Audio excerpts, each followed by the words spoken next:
The vice chancellors, by and large, take the blame on their own. Who takes responsibility for anything that happens in our country? If there was a sense of taking responsibility, I believe the president would, in his own conscience, President Zuma would have resigned a long time ago. If he had anything called conscience within himself, he would have resigned. Out of a recognition that it's not about me, it's about this country and the people of this country and what I am there to do. But actually, nobody has conscience in this country. There's nothing like that. And that's the second problem that we have to deal with. How do we translate what we believe? Someone like me, who spent a lifetime in the African National Congress, who's had enormous influence and respect from Oliver Tambo, I cannot believe that much of what is happening, all of us have become paralyzed. We don't know which way to turn. We don't know how to move forward. And the country as a whole is in a grip of paralysis at the moment. Who takes responsibility? Parents. These days, academics, professors like me, are afraid to say to the students, like I was saying here just now, actually, you know what? Let's talk about that. That doesn't make sense. Let's interrogate what you're saying about Steve Biko. Let's put Steve Biko down. Let's understand what exactly does Steve Biko mean. What is the book that you've been working with? They don't say to them, okay, let's read White Mask's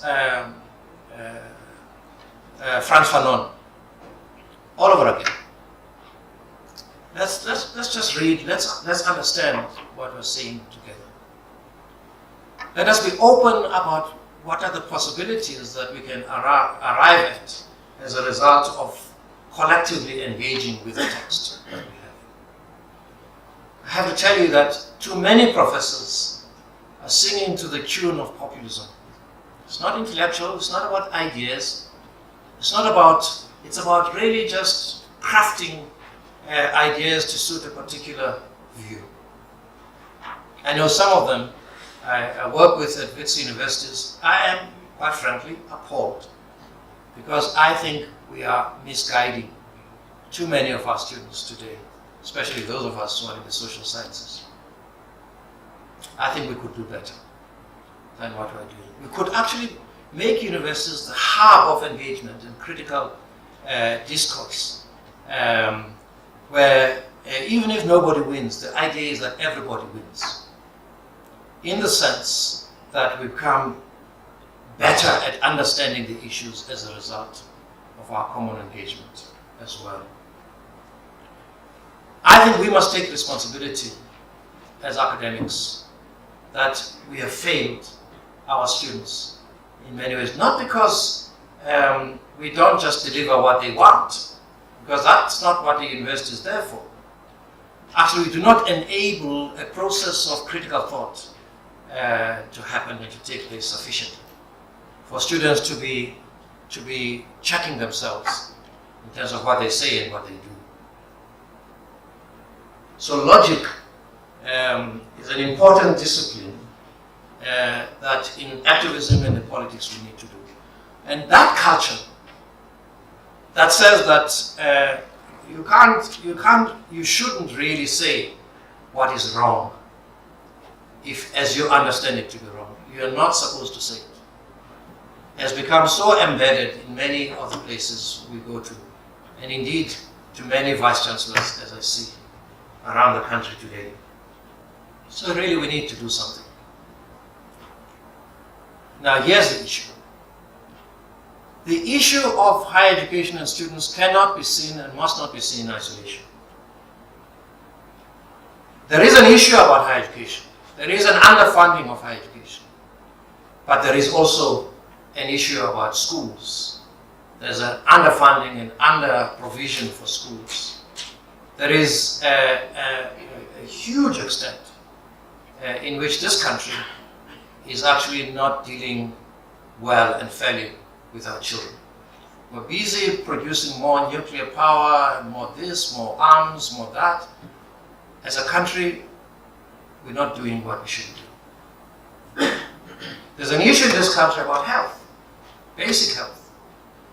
A friend of mine is a specialist at Cecilia Makiwane Hospital. She says, you know, somebody comes and I do a clinic, and because I think this can be dealt with by resting, so I give her Panado.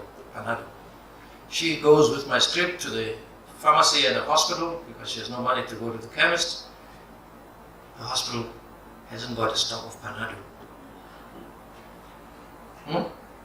And she says, she comes back to me, I give her 10 rand and say, go and buy Panado.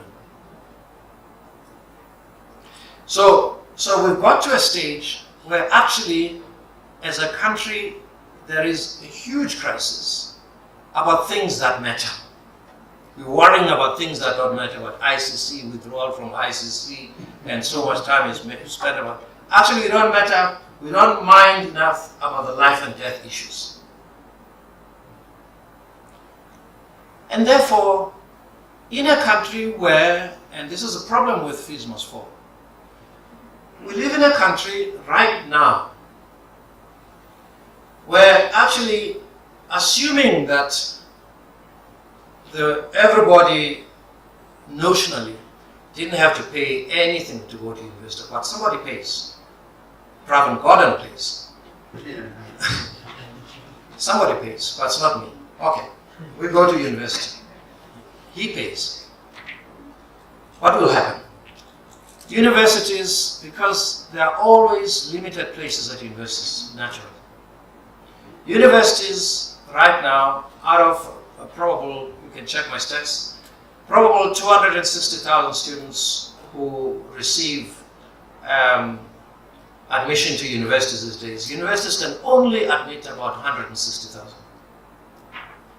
So every year there's a backlog of 100,000 students who have no place in higher education institutions, every year.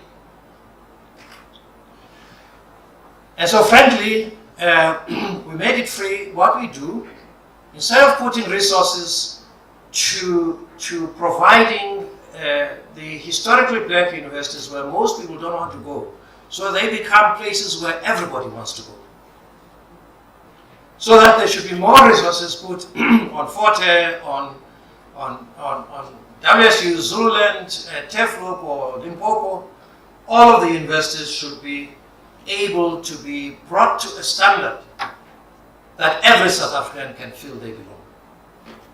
So we do away with the racist culture that has become stuck into all our universities because there's a perception that facilities are not the same. We need to do something about that.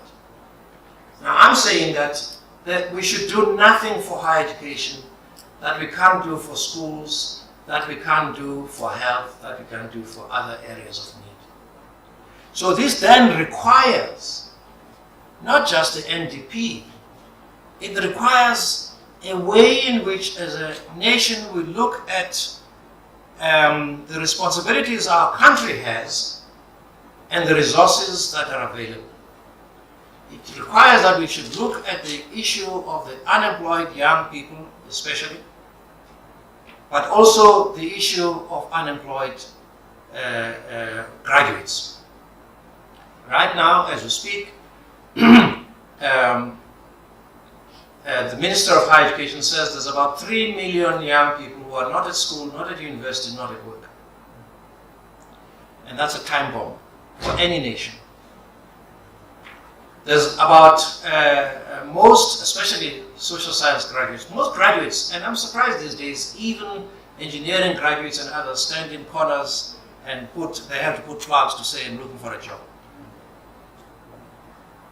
Take 4 years before they can come anywhere near a job in our country, with a degree, with a diploma in engineering.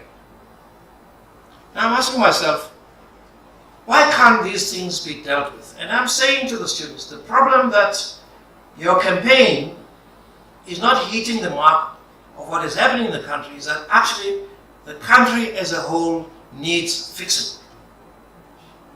And there's a possibility that the young people today, I'm not even going to talk about racism and the gender violence that's going on, but the fact of the matter is that we have an opportunity to create a new country and a new environment. And frankly, I say to the students, all you have done is just to open the possibility for a new vision, a new way of imagining our country. The problem with you is that, like so many of us, you just focus on what matters to me and hell what happens next, wherever else happens. But that's not what it is, because sooner or later, you're going to walk out of the university, you find you find the same problems that you were doing about at university, you having to confront in the fact that you don't have a job for 4 years with your degree. So we need a holistic strategy for changing and transforming this country and making it better. The students, I think, have an important lesson for us, and I think that the students need a greater degree of support, but they also need a greater degree of direction in order for all of us to benefit from the energy and the passion and the excitement that they have. Thank you.